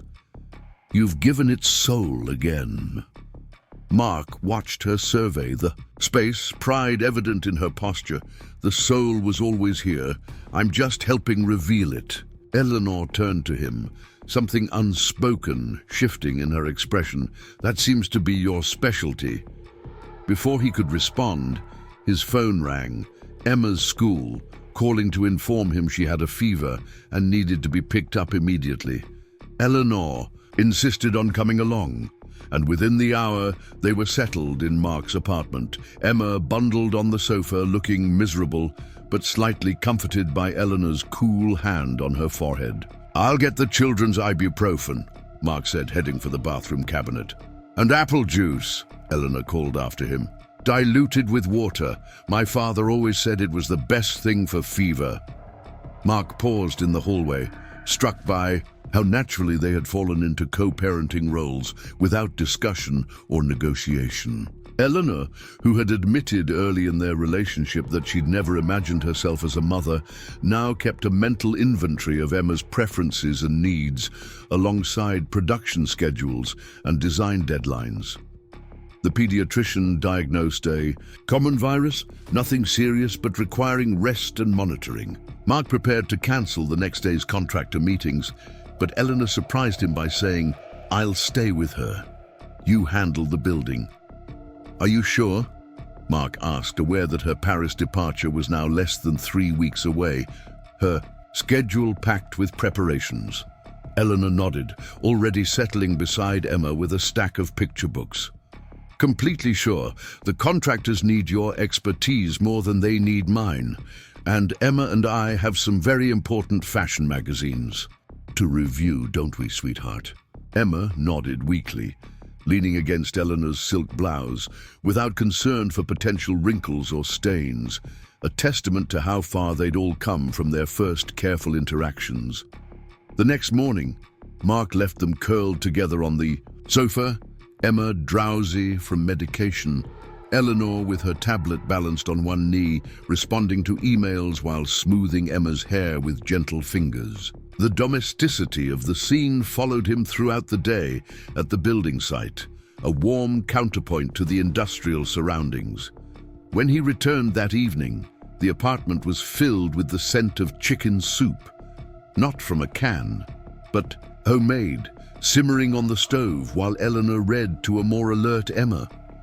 "You cooked," Mark said, unable to hide his surprise. Eleanor's culinary skills had been a running joke between them, her previous attempts at meal preparation resulting in minor disasters and takeout orders. "I followed a recipe," she replied with mock dignity, "and called my mother twice, and possibly watched 3 YouTube tutorials." She lowered her voice to a stage whisper. "The first batch may have been sacrificed to the culinary gods, but we don't talk about that." Emma giggled, her color better than the previous day. "Eleanor makes funny faces when she cooks, Daddy." "I do not," Eleanor protested, then immediately made an exaggerated expression of concentration that sent Emma into another fit of giggles. Mark watched them together, something expanding in his chest. This unlikely family they were creating, piece by piece, day by day. "Thank you," he said simply. Eleanor met his gaze over Emma's head, understanding all he wasn't articulating. "Always," she replied. The virus passed, the renovation progressed, and June arrived with startling swiftness. Suddenly, Eleanor's departure for Paris was imminent. 5 days away, then 3, then tomorrow. Her apartment was sublet for the summer, most of her personal belongings temporarily moved to a storage unit, and her essential items packed in 2 elegant suitcases that stood ready by her door. On her last night in the city, they had a small farewell dinner at Mark's apartment. Emma had insisted on making the table fancy, with a tablecloth fashioned from fabric scraps Eleanor had brought her, mismatched candles salvaged from birthday, cakes and handwritten place cards decorated with fashion sketches copied from Eleanor's notebooks. "Paris is very far away," Emma observed as they ate the pasta Mark had prepared, Eleanor's favorite, with fresh basil and tomatoes from the farmer's market. "It is," Eleanor agreed, "but I'll call often, and 3 months will pass quickly." "That's 90 days, Emma said seriously. "I counted on the calendar." Mark caught Eleanor's eye across the table, noting the flicker of emotion at Emma's methodical tracking of their separation. "We'll be busy with the building while Eleanor's working in Paris," he reminded his daughter. "And we'll make a chart to mark off the days until she comes home." The word home lingered in the air, its meaning shifted subtly from when they'd first met. Home was no longer just about physical space.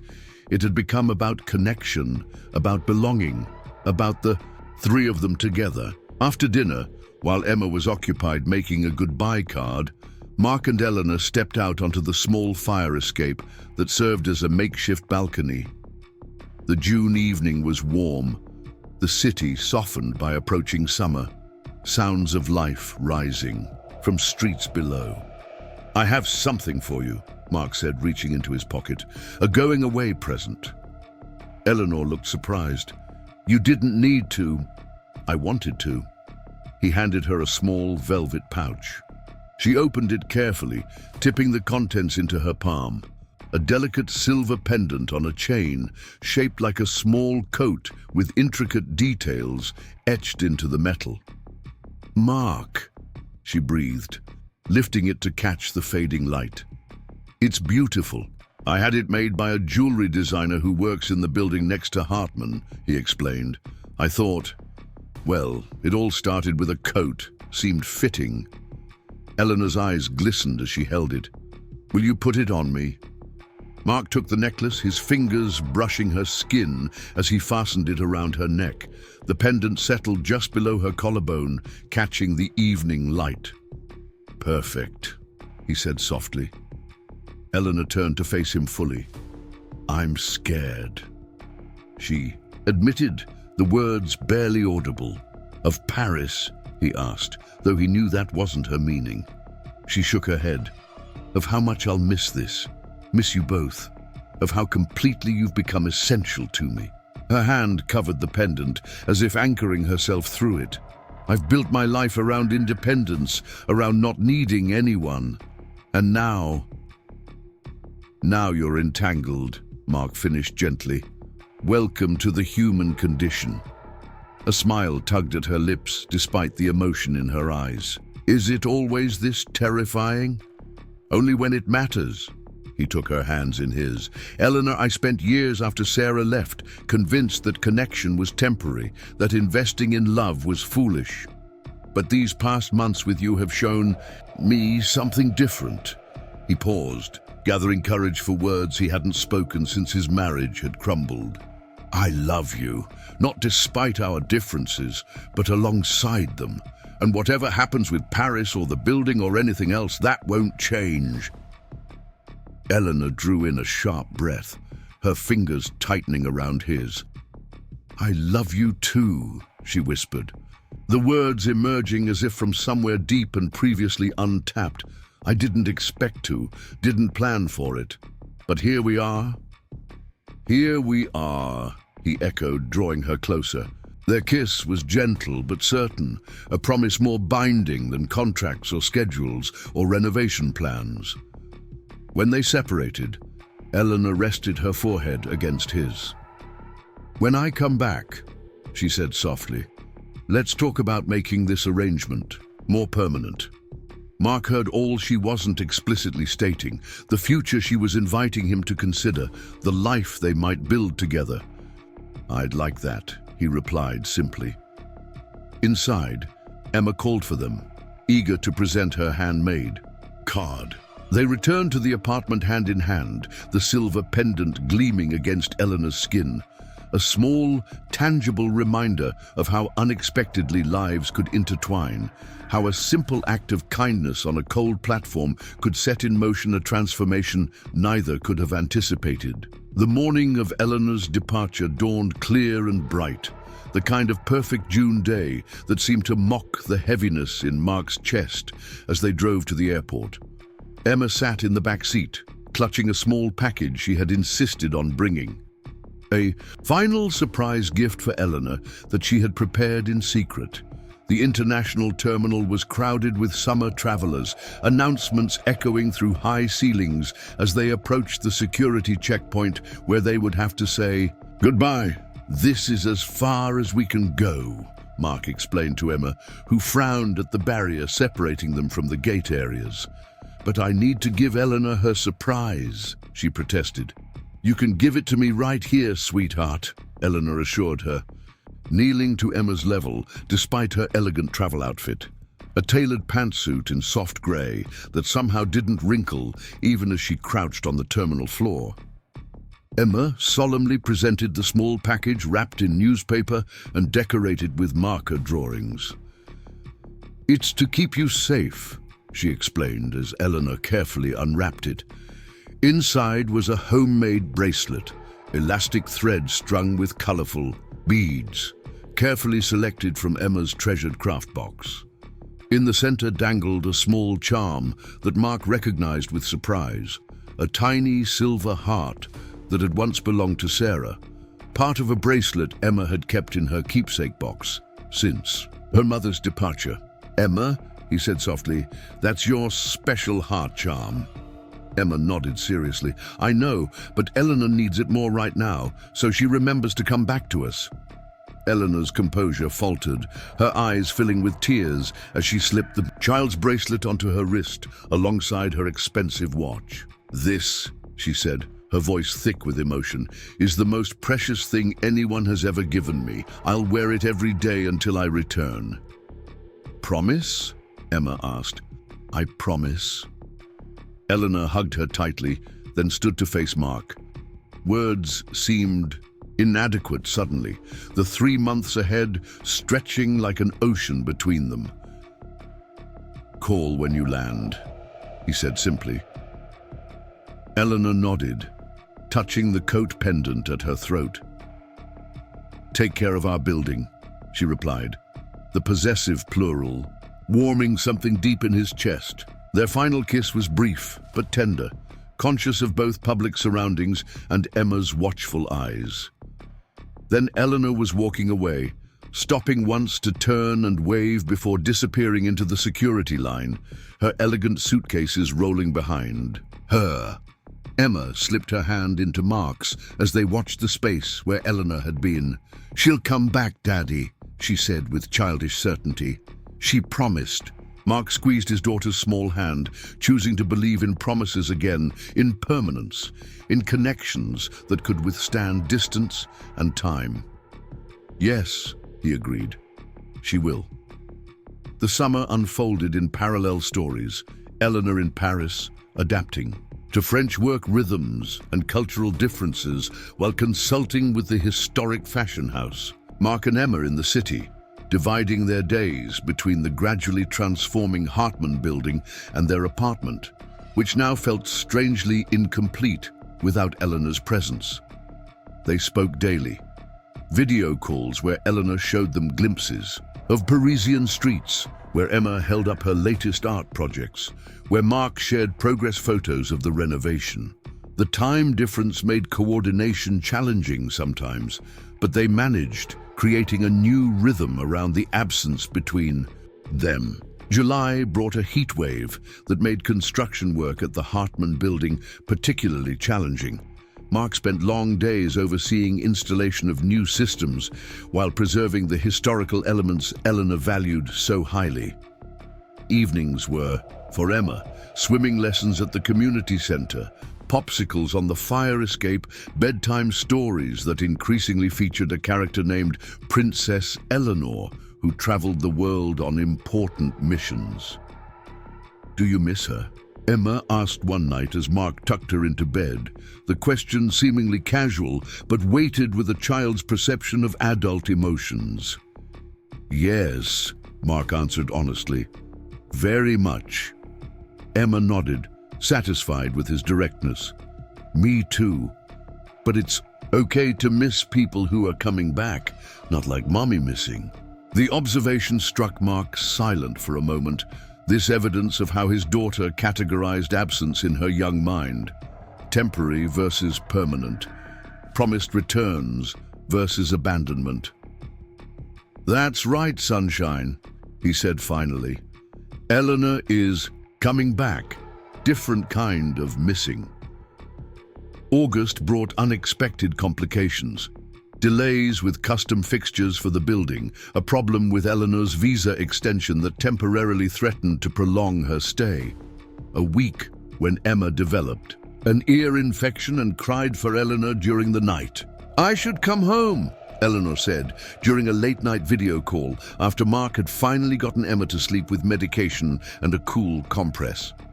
Mark shook his head, though something in him leaped at her use of the word home to describe where they were. You're in the final stages of the consultation. Emma will be fine. The antibiotics are working. Stay and finish what you started. Eleanor looked torn, more disheveled than he'd ever seen her. Hair loosely tied back, no makeup, wearing what appeared to be one of the t-shirts she'd borrowed from him before leaving. It's harder than I expected, she admitted. Being away from you both. I thought I'd slip back into my independent self, but instead, I just feel, incomplete.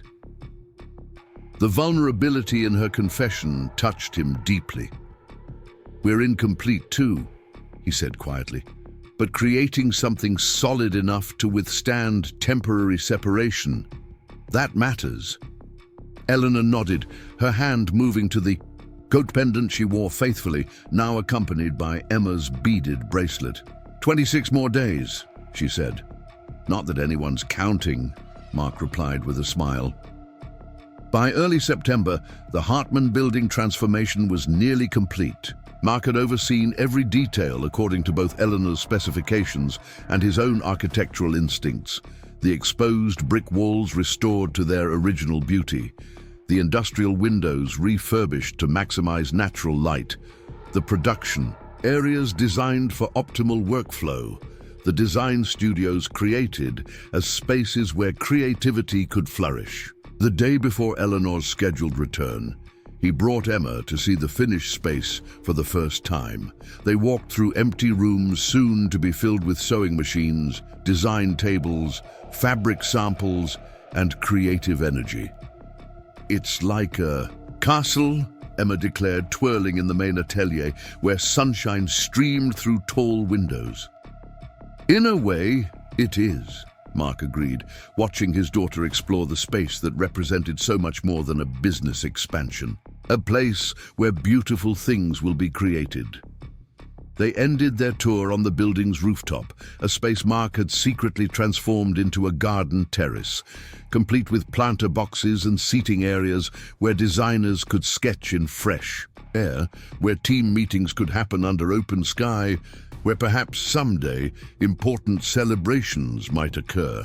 "Eleanor's going to love this," Emma said confidently, running her hand along a wooden bench Mark had crafted himself during evening hours after she was asleep. "I hope so." Mark surveyed his work with equal measures of pride and nervousness. The rooftop hadn't been part of the original plans, but he'd been inspired after finding Eleanor's sketches of an outdoor workspace, a dream she'd mentioned but dismissed as impractical given budget constraints. Emma tugged at his hand. "Daddy, is Eleanor going to live with us when she comes back?" The question caught him by surprise, though he realized it shouldn't have. Children saw more clearly sometimes, moving directly to the heart of matters adults. Circled cautiously. "Would you like that?" he asked carefully. Emma considered this with serious concentration. "Yes," she decided. "But where would all her fancy clothes go? Our closets are too small." Mark laughed, tension breaking. "That's an excellent practical concern. Maybe we'd need to find a bigger place eventually." "With a garden?" Emma asked hopefully. "And room for a dog?" "No, one step at a time, sunshine," Mark cautioned, even as his mind raced ahead to possibilities he'd barely allowed himself to consider. A home large enough for all of them. A future built together. A family expanded beyond what he'd thought possible after Sarah's departure. That evening, as Emma slept, Mark stood on the fire escape, looking out at the city lights. Eleanor's flight would land tomorrow afternoon. 3 months of separation would end. Whatever came next would begin. His phone buzzed with a text message. Eleanor, sending a photo of her packed suitcases, now 3 instead of the original 2. Had to buy another for all the French fabric samples and possibly some gifts for a certain fashion-obsessed 6-year-old. "See you tomorrow. Je t'aime." Mark smiled at the screen, at the evidence of how she'd carried them with her even while building new professional connections thousands of miles away. "We'll be waiting," he replied, counting hours now, not days.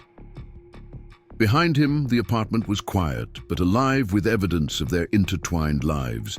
Eleanor's books on the shelf beside his, her sketches pinned alongside Emma's drawings, her favorite tea in the kitchen cabinet. Marks of permanence, of belonging, of intentional connection. Tomorrow, she would return. Tomorrow, the distance would close.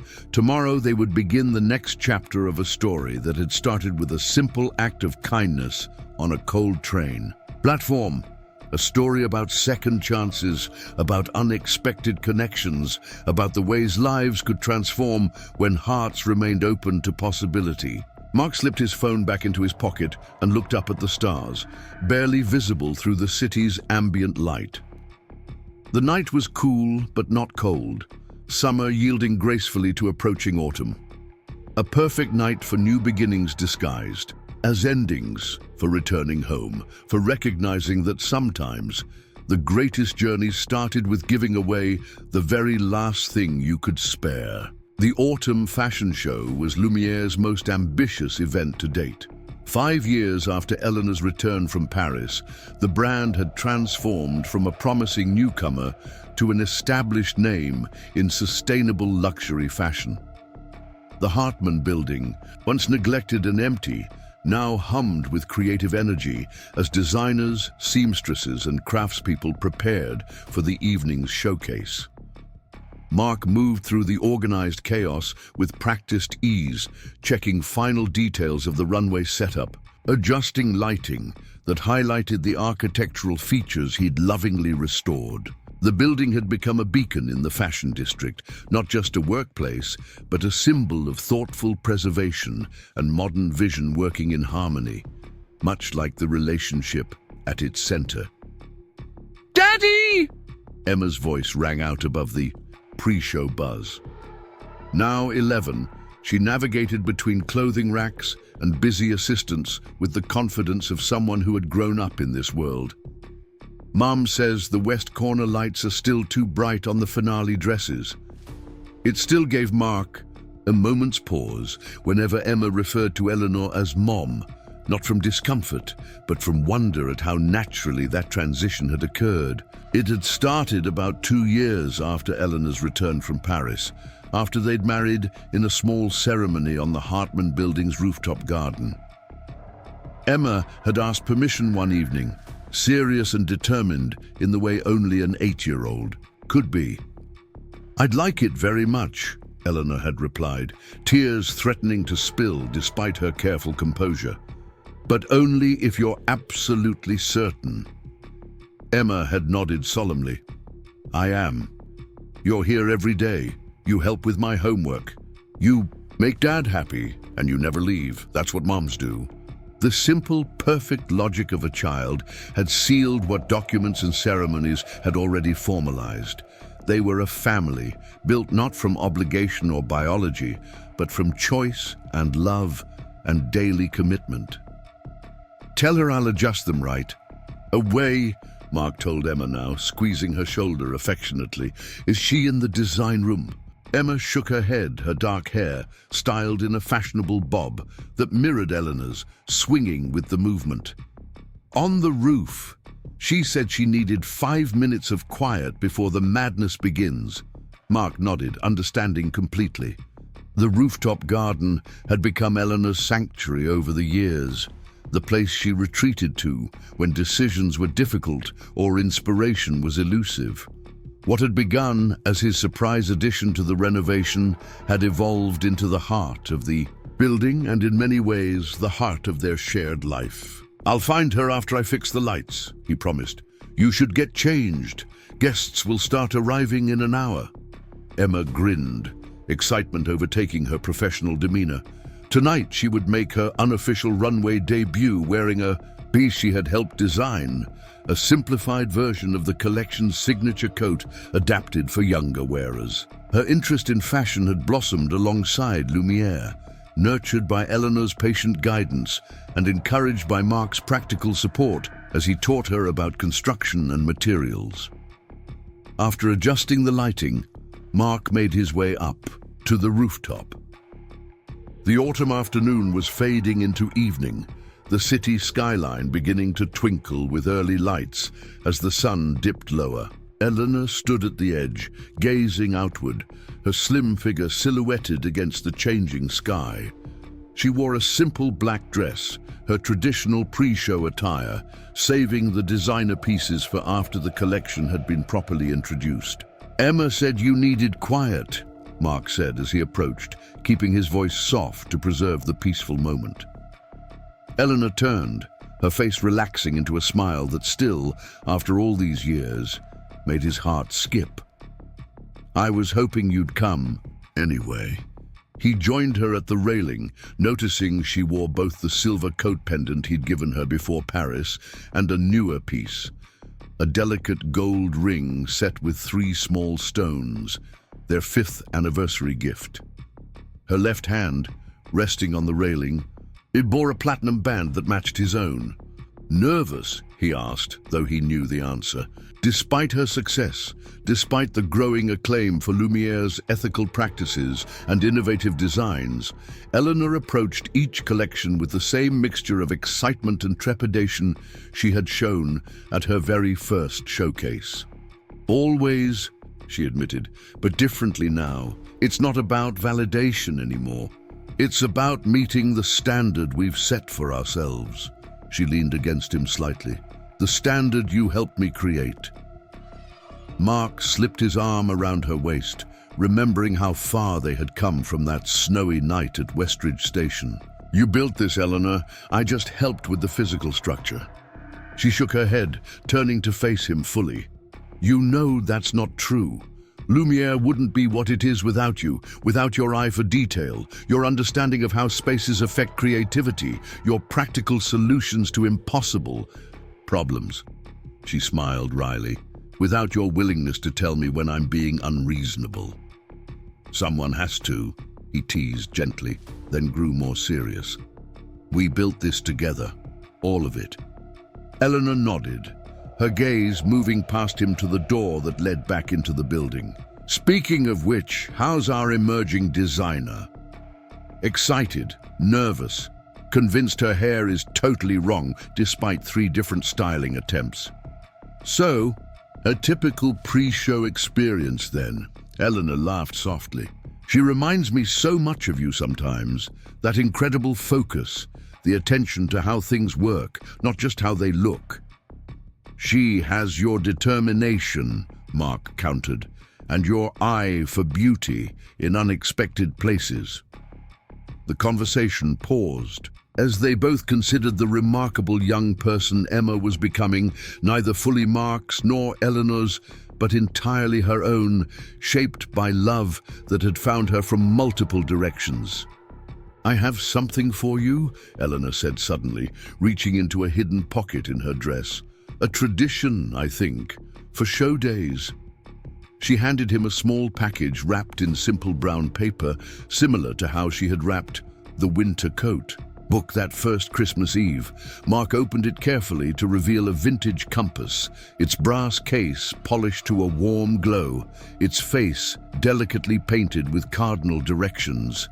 "It reminded me of you," Eleanor explained. "How you've always known the way forward, even when I was uncertain. How you navigate by what matters most, not by what others expect." Mark turned the compass in his hands, touched by both the gift itself and the thought behind it.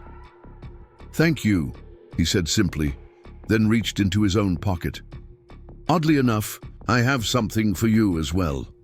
He produced a small box, which Eleanor opened to find a brooch, a miniature coat crafted in silver and gold, embellished with tiny gemstones along the collar and cuffs. "It's beautiful," she breathed, immediately pinning it to her dress, "and perfect for tonight." "I commissioned it months ago," Mark explained, "for the anniversary." Eleanor looked puzzled. "Our anniversary was in June." "Not that one," Mark clarified. "Today marks exactly 5 years since the opening of the renovated Hartman building, but it's also something else. The 6th anniversary of the night at Westridge Station, the night I gave you my coat." Eleanor's eyes widened slightly. "You remember the exact date?" "Of course." He took her hands in his. "It was the night everything changed, though I didn't know it then. The night you came into our lives and made them immeasurably better." Eleanor blinked rapidly, fighting the emotion that threatened her carefully applied makeup. "That old denim jacket," she said softly. "Who would have thought it would lead to all this?" Mark smiled, thinking of that jacket, now framed in a simple shadow box in their home office, preserved as the beginning of their story. It was the best investment I ever made. They stood together in comfortable silence, the rooftop garden around them flourishing with early autumn blooms. Another mark of time passing, of seasons changing, of life continuing its inevitable forward movement. The door to the stairwell opened, and Emma appeared, now dressed in her runway outfit, a structural coat in deep blue wool with silver buttons shaped like tiny stars. Her hair had been styled again, now falling in sleek waves that framed her face. She looked older suddenly, poised on the edge of adolescence, beautiful in a way that caught both adults by surprise. "How do I look?" she asked, uncharacteristically hesitant. Eleanor moved first, crossing to adjust the coat's collar. With practiced hands, "Absolutely perfect," she said firmly. "The star of the show." "Really? Not just because you're my mom?" "Fashion designers can't afford sentimentality," Eleanor replied seriously, then softened. But in this case, professional judgment and maternal pride happened to align perfectly. Mark watched them together, Eleanor's elegant hands straightening, seams, Emma standing taller under her attention, the bond between them as real and significant as any biological connection could be. His throat tightened with emotion he no longer tried to suppress or hide. "The coordinator is looking for you." "Both," Emma reported. "They're ready for the final walkthrough before doors open." Eleanor nodded, professional mode engaging visibly as she mentally shifted to the tasks ahead. "Tell them we'll be right down." She turned to Mark. "Ready?" "Always," he replied, taking her hand as they followed Emma back into the building. The show was a triumph, models moving through the thoughtfully designed space, wearing pieces that told a cohesive story of sustainability and elegance. Critics in the front row nodded appreciatively. Buyers leaned forward with interest. Photographers captured every detail from carefully planned angles. Eleanor stood backstage, directing final adjustments and sending each model onto the runway with quiet confidence. Mark watched from near the lighting controls, making minor adjustments as needed, his focus divided between technical demands and the pure pride of seeing what Eleanor had created. When Emma made her appearance, walking the runway with surprising poise in her junior version of the collection's signature piece, spontaneous applause broke out among the audience. The finale brought the full collection together, models arranged in a carefully choreographed tableau that highlighted the cohesive vision behind individual pieces. As tradition dictated, Eleanor emerged for a brief acknowledgement, her simple black dress now accessorized with the coat brooch catching light. As she moved, she paused at the end of the runway, then did something unprecedented. She gestured for Mark to join her, startled but responsive to her silent request. He moved forward, aware of curious murmurs from the audience who knew the designer, but not necessarily the man behind Lumiere's distinctive architectural presence. As he reached her side, Eleanor took his hand firmly in hers. "None of this would exist without him," she said simply into the microphone, her voice carrying clearly through the space. "The building, the brand, the vision, all of it is stronger because he gave me his coat on a cold night 6 years ago." The reference was oblique enough that most of the audience likely assumed it was designer metaphor, a poetic nod to the outerwear, featured prominently in the collection. But those closest to them, Emma in the front row, the original Lumiere team scattered throughout the space, understood the literal truth behind her words. The applause swelled again as they stood together, hands linked, at the culmination of a journey neither could have anticipated that snowy evening at Westridge Station. A journey that had begun with a simple offer of warmth from a man with little to spare, and a woman who recognized the rarest kind of generosity when she encountered it. Later, after the last guests had departed and the cleanup crew had begun their work, the three of them stood again on the rooftop. Emma, still wearing her runway coat but now with comfortable sneakers, replacing the impractical shoes, leaned against the railing between them, looking out at the city lights. "Mom," she said suddenly, "whatever happened to that man who left? You at the gallery without your coat, the one who made you walk to the train station?"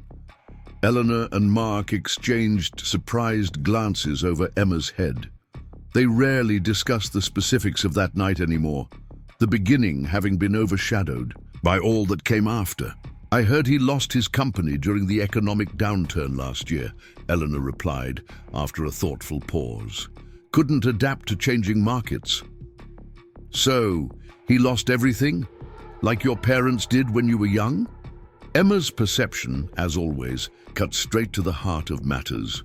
"Not everything," Eleanor corrected gently. "Just money and status, the things that can be replaced."